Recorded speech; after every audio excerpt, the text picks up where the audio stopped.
All right, next up, Falcons-Steelers. 57.5.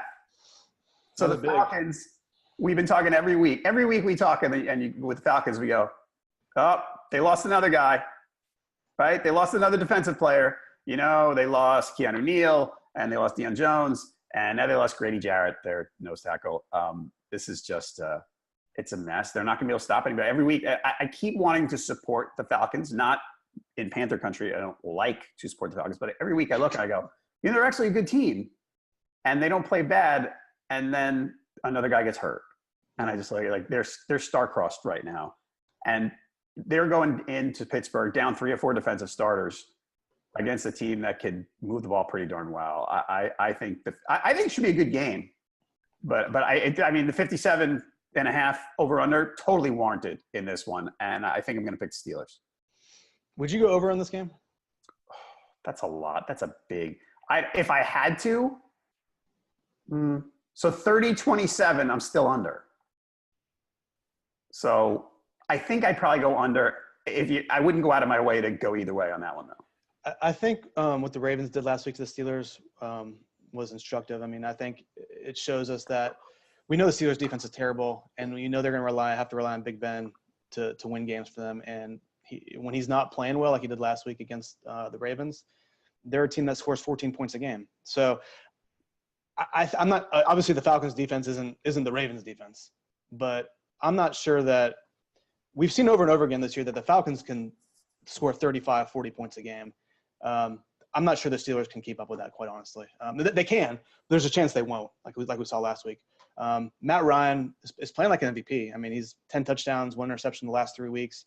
The receivers have been awesome. It's funny, Julio Jones leads the league in receiving yards, and Calvin Ridley leads the league in touchdowns and touchdown catches. So, I mean, that kind of firepower and diversity in the wide receiver core is really awesome for the Falcons.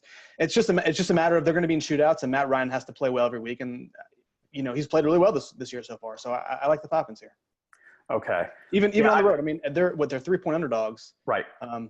This is kind of a theme for me this week where I'm going with the underdogs, but I like the Falcons here. The one thing I want to ask you about the Steelers, I think the Steelers are going to score on them. And I think this is going to be a shootout. Like I said, 57.5 is a little rich for my blood on the over-under. But does Roethlisberger just look a little off to you? Like you look at it, I mean, we've talked about Eli Manning. He and Eli and Philip Rivers came out the same year. I'm looking at Roethlisberger and I go, they still move the ball. But, the Ravens really, second half, they shut him down. I thought that game was going to change when they came back in the first half to tie it. And then second half, they couldn't do anything. Now, the Ravens' defense is really good. But look at Roethlisberger, I go, he's slipping. He looks like he's slipping a bit. He's not bad, but he's concerned. Do you see the erosion in him a little bit? Well, let's see. How old is he? He's 36. Yeah. He's been in the league since 2004. He's been in the league for like 14 years. He leads the league in passing yards, so that's not terrible. Right. Leads the league in passing yards per game at 3. He's averaging 353 yards per game. He didn't play great last week, obviously, like we kind of talked about. There are stretches for Ben where he goes and you're like, what's going on here? Is he getting too old? So this I don't think this is necessarily it's not something we haven't seen before. There are times when he doesn't play well. Last week I didn't really see much slippage. I mean, he just didn't play well, and there are times when he doesn't play well and and that's what happens. I don't see that slippage really. I don't know. I guess you see something different though. I don't know. I just felt like that maybe I'm just cherry picking and using anecdotal evidence, but I feel like the games I've watched so far, I watched a bunch of the Browns game and I watched the Ravens game, and I go, he's missing more guys than I'm used to. Like I said, it's not a statistical observation. It's sort of a gut observation. I go, it just looks a little, missing more guys than he used to. I don't know.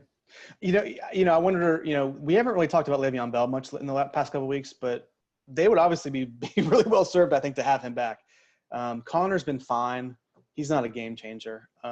You wonder if Bell being back, play action pass, how he protects his quarterback and throwing situations.